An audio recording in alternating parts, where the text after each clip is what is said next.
Selamat datang di episode kali ini. Kami berkesempatan untuk berbicara dengan salah satu pengrajin kulit Garut. Dalam segmen kami kali ini, kita akan membahas tentang kisah-kisah inspiratif tentang pengrajin Garut. Nah, saat ini saya sedang berbicara dengan salah satu pengrajin kulit, Bapak Lidian. Selamat siang, Pak. Ya, siang. Gimana sekarang kabarnya, Pak? Alhamdulillah, baik.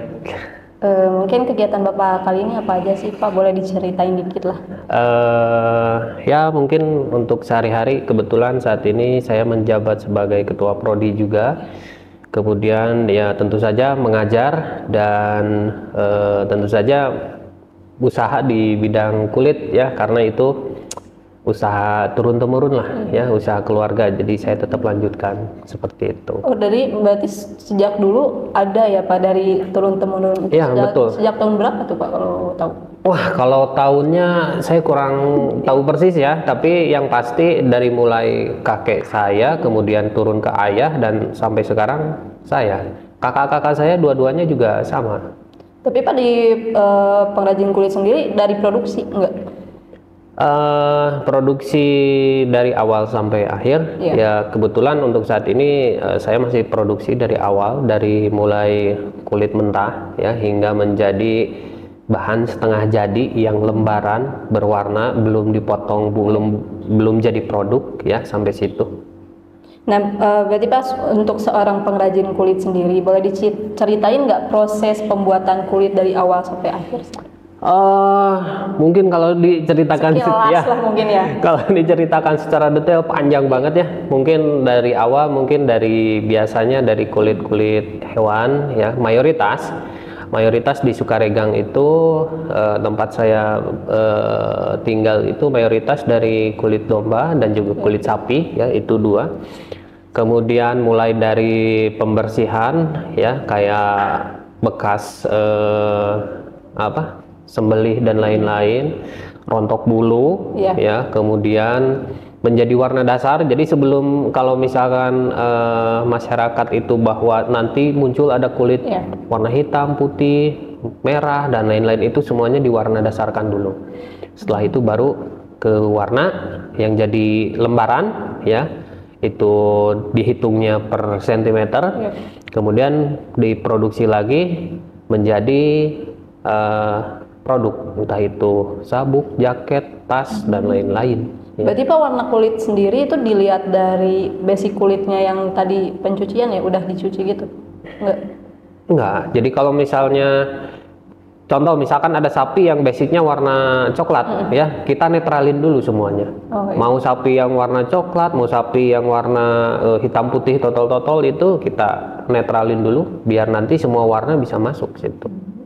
Kalau saat ini Pak gunain alatnya secara tradisional atau udah modern sih? Untuk saat ini ya semakin berkembangnya teknologi ya, ada beberapa juga yang sudah mulai modern. Itu tergantung dengan pengusahanya ya. Kalau misalkan pengusahanya memiliki modal yang lebih besar, mereka bisa membeli alat-alat yang lebih modern. Karena untuk saat ini kita masih mayoritas masih impor untuk mesinnya. Berarti untuk secara keseluruhan sekarang sebagian besar lah gitu kan, apakah di pengrajin Garut sendiri menggunakan teknik tradisional atau udah modern sih Pak? Ada beberapa yang mungkin beberapa proses tertentu itu masih belum modern ya, kayak kalau di Sukaregang itu bahasanya ngerok ya.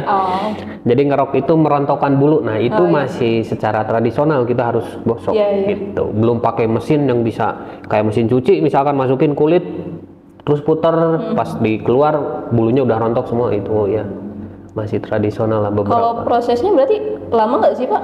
Mungkin dari sampai bahan setengah jadi ya, lembaran yang berwarna mungkin sekitar 2 minggu kalau cuacanya bagus ya. Kalau bagi pengusaha-pengusaha yang tidak punya alat untuk pengering ya sekitar 2 mingguan lah. Kurang lebih ya. Berarti kalau misalnya nggak ada alat, ngeringkannya pakai tradisional ya, dikeringkan dijemur aja. Jemur sinar matahari gitu. Betul, dijemur saja. Tapi sekarang kan udah ada tuh ya, alat. Iya, ada alat mesinnya. Kalau misalkan mau jemur nggak usah dijemur ke matahari, masukin alat itu. Nah, Pak kan mungkin Garut sendiri kan terkenal dengan kulitnya. Apa yang menjadikan pengrajin kulit ini istimewa lah di Garut gitu kan, beda dari daerah yang lainnya? Ini menurut pendapat saya ya. Yang pertama mungkin karena Garut itu memang temurun-temurun ya, udah dari dulu, itu yang pertama. Yang kedua, kemungkinan letak geografis Garut itu menentukan, entah itu cuacanya, entah itu taruh contoh misalkan pH airnya yang digunakan untuk menyamak kulit itu ya, sehingga produknya bisa cukup berkualitas ya, bukan cukup lagi tapi menurut saya udah bagus lah ya. Sekarang juga udah banyak brand terkenal, sebetulnya bahan-bahannya itu ya, kulitnya itu dari kita, dari Garut ya. Berarti kalau misalnya udah ekspor mungkin ya, ekspor kemana aja nih Pak? Kalau saya pribadi belum sempat, tapi ada beberapa teman-teman dan juga saudara ya di penyamak kulit ya, salah satunya udah ada yang menjadi produsen di beberapa merek luar ya, begitu. Berarti kalau misalnya merek-merek luar apa sih, ngambilnya dari Garut sendiri atau seperti apa sih? Ya, jadi mereka mengambil bahannya dari kita, dari Garut, kemudian mereka proses untuk jahitnya oleh mereka sendiri. Cuman bahannya dari kita.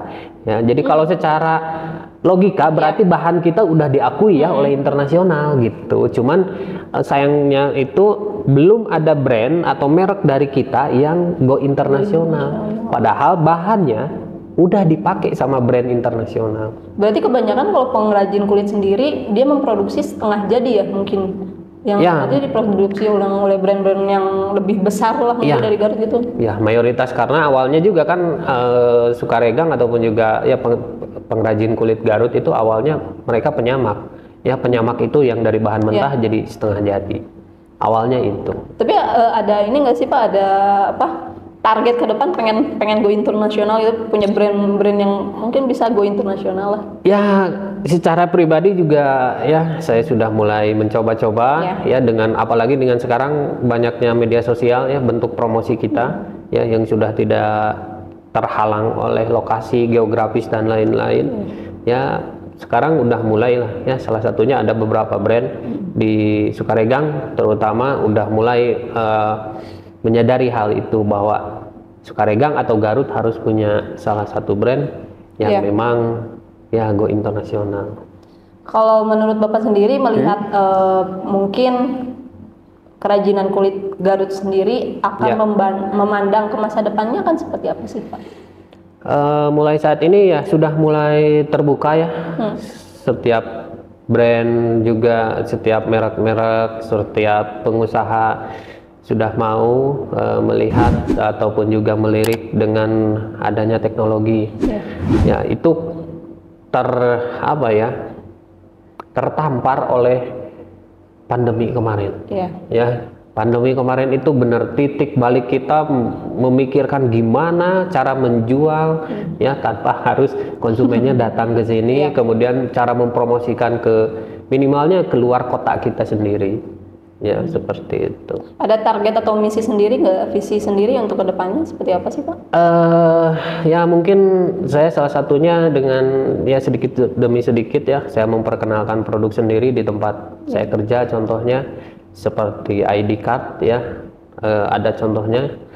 Nanti mungkin ya salah satunya dengan memperkenalkan di tempat kerja bahwa ini nih produk asli ya, produk lokal ya, setidaknya dihargai oleh kita sendiri, seperti itu. Nah mungkin karena tadi tempat ID card sendiri kan udah ya kalau nasional udah semua pakai lah gitu kan. Betul. Bapak sendiri memandang itu asli dari Garut gak sih? Kalau misalnya secara nasional? Kalau secara nasional saya mungkin tidak bisa menyatakan semuanya dari Garut ya, karena harus dibuktikan juga ya dengan data. Cuman beberapa kali saya pernah dapat orderan yang memang dari perusahaan-perusahaan di Indonesia, yang di luar Pulau Jawa ada, yang di luar provinsi juga ada ya. Jadi kalau misalkan secara sepenuhnya saya tidak bisa bilang sepenuhnya ya, karena harus dibuktikan dengan data juga ya. Jadi kalau misalkan seperti itu ya, saya kira cukup terkenal lah ya, kulit atau ID card Garut ya di perusahaan-perusahaan. Nih Pak, mungkin sebagai pengrajin yang sudah berpengalaman, apalagi turun temurun nih Pak, apakah ada kisah inspiratif gak sih Pak, atau pengalaman menarik yang bisa Bapak ceritakan gitu? Pengalaman menariknya mungkin ini terhadap didikan orang tua mungkin ya. Jadi saya mulai usaha di kerajinan kulit itu bukan berarti karena orang tua saya pengrajin kulit tiba-tiba saya kasih modal dan segala macam, bukain toko ya, ataupun juga pabrik dan lain-lain. Awalnya ya saya nggak punya produk ya, nggak punya barang, saya cuman punya keahlian di bidang foto. Ya, kemudian saya fotoin sebelum ada marketplace ya. Sebelum ada marketplace saya fotoin, kemudian saya upload di sosial media ya, di berbagai sosial media, terus banyak yang tertarik ya, mulai penjualan dari situ terus berkembang yang akhirnya ya sekarang mungkin toko sudah tidak ada, tapi saya sudah punya toko online ya, di marketplace dan juga di Instagram dan lain-lainnya, di Facebook. Menjanjikan yang mana sih Pak? Apa berjualan di toko atau di online kata Bapak tadi? 50-50 ya. 50-50-nya itu kalau online kita ada kecenderungan konsumen itu tidak mempercayai bahwa produk kita atau kulit kita itu asli. Karena kalau kulit itu memang susah dibuktikan lewat foto ataupun juga video. Konsumen harus datang langsung, lihat langsung, meraba langsung ya, dan merasakannya langsung. Itu kekurangan di online. Tapi kalau misalnya kekurangan di toko ya, biaya operasional lebih besar ya, kecuali kalau misalkan saya punya tempat sendiri ya, seperti itu. Nah Pak, mungkin karena tadi banyak yang mungkin ditinggalkan, apalagi turun temurun nih Pak, apakah ada nggak sih motivasi dari Bapak sendiri untuk meneruskan pengrajin kulit untuk Garut gitu? Ya kalau meneruskan, menurut saya itu pasti ya. Taruh contoh misalkan nanti saya punya anak saya mulai membesar dan juga sudah mulai mandiri mencari kehidupannya, pekerjaannya, entah itu usaha ataupun juga bekerja, itu pasti. Karena salah satunya saya pun dicetak karena lingkungan ya. Teman saya kok lihat jualan ya, saudara saya juga, yang sepupu saya, yang sepantaran dengan saya juga jualan. Nah itu mungkin yang akan mencetak ya, salah satunya yang akan menjadi penerus ya. Itu yang pertama. Yang kedua, yang harus diperhatikan bahwa untuk menjadi pengusaha itu tidak hanya cukup dengan kita berusaha, tapi harus ditunjukkan juga dengan pendidikan yang formal yang bagus. Seperti itu. Mungkin kalau misalnya ada yang lain nih, seperti yang tidak turun temurun, yang dia mungkin pengen terjun jadi pengusaha kulit lah istilahnya, apakah bisa kemungkinan nggak sih Pak? Bisa ya, banyak sekali teman-teman pengrajin saya yang memang bukan asli dari Garut ya, yang dari luar kota juga ada ya, begitu. Jadi ya sangat bisa, karena bisa dibuktikan dengan ya teman-teman di pengrajin kulit itu di Sukaregang ya, bisa cek sendiri bahwa ada beberapa pemiliknya bukan dari Garut. Nah Pak, mungkin untuk tadi kan banyak nggak dari Garut nih, kan harus ada pelestarian lah dari orang Garut sendiri untuk mencintai lah produk-produk kulit Garut, sama mencintai untuk produksi Garut untuk kedepannya lah gitu kan. Apakah ada motivasi khusus nggak sih untuk mereka yang ingin yang seharusnya melestarikan itu? Ya sebetulnya kita sendiri ya yang harus melestarikan bahwa produk kita itu memang diakui ya, dicintai. Itu kita sendiri ya. Contohnya misalkan salah satunya saya pakai dompet buatan sendiri, kemudian sepatu, misalkan sepatu pentopel buat rapat ya, buat kerja pakai buatan sendiri. Kemudian waktu itu saya pernah sempat dengar ada kebijakan bahwa para ASN ya, aparatur negara itu harus menggunakan sepatu dan juga sabuk buatan lokal ya, buatan Garut. Nah itu saya sangat-sangat setuju ya. Itu adalah salah satu untuk melestarikan dan juga mengapresiasi buatan kita. Entah itu terkait di mana belinya ya, itu mah penting buatan Garut aja ya.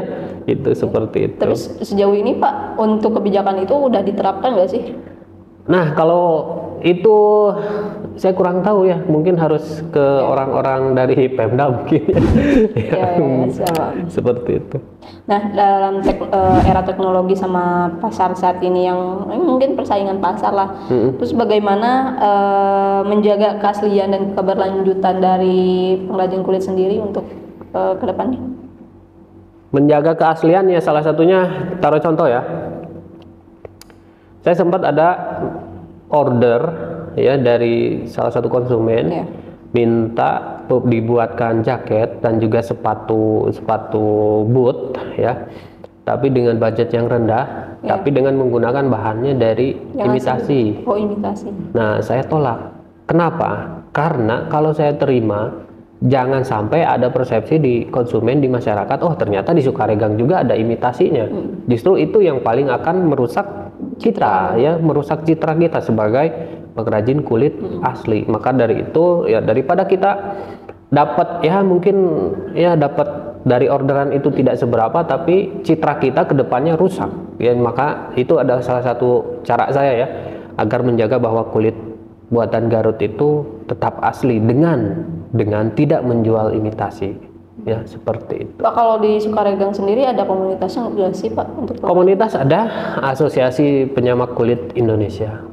Nah kalau kegiatannya sendiri seperti apa sih Pak sekarang? Kegiatannya itu seperti penyuluhan dalam penyamakan yang lebih ramah lingkungan, kemudian penentuan harga, biasanya kan di apa namanya, di Idul Adha kan banyak tuh kulit kurban dan lain-lain. Nah banyak sekali mafianya yang mengatur harga. Nah itu Asosiasi Penyamak Kulit Indonesia itu yang menentukan biar tidak ada gap yang terlalu tinggi ya di dalam penentuan harga.